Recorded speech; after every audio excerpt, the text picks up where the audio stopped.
काल मुख्यमंत्री पुण्यात होते, काल किंवा परवा, आणि पुण्यातले एक सामाजिक कार्यकर्त्यांनी त्यांच्या गाड्यांचा ताफा किती मोठा आहे याचा व्हिडिओ काल समाज माध्यमांवर टाकला आणि मला आश्चर्य वाटलं.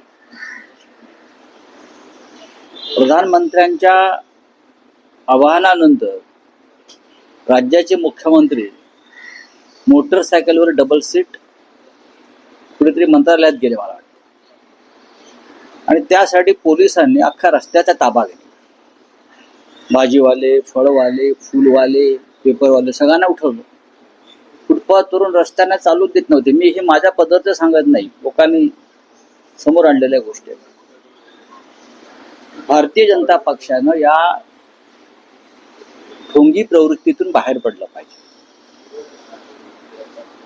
राष्ट्र संकटात आहे. तुम्हाला निवडणूक संपल्यावर कळलं का?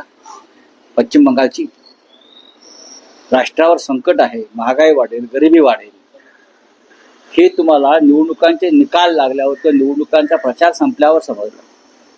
राहुल गांधींनी भाकीत केलंच होतं, आम्ही सगळे भाकीत करतच होतो की निवडणूक संपल्यावर नरेंद्र मोदी हे आर्थिक संकटाचा बॉम्ब आपल्यावर टाकणार. मोदी कुठे आहेत? मोदी 7 युरोपियन राष्ट्रांच्या दौऱ्यावर आहेत.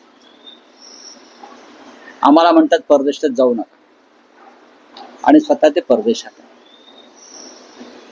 त्यांच्या मंत्र्यांचे दौरे सुरूच राहते.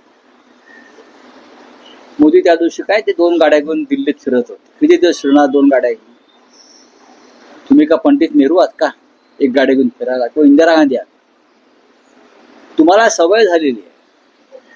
भारतीय जनता पक्ष हा या देशातला असा पक्ष आहे किंवा असे नेते आहेत की त्यांना सुखाची आणि अय्याशीची चटक लागली, आणि त्यांना ढोंग हा त्यांचा छंद झालेला आहे, आणि त्यानुसार ते करतायत. या महाराष्ट्राच्या आणि देशाच्या आर्थिक नाड्या भारतीय जनता पक्षाच्या हातात आहे. त्याच्यामुळे पक्ष श्रीमंत आहे, जनता गरीब आहे.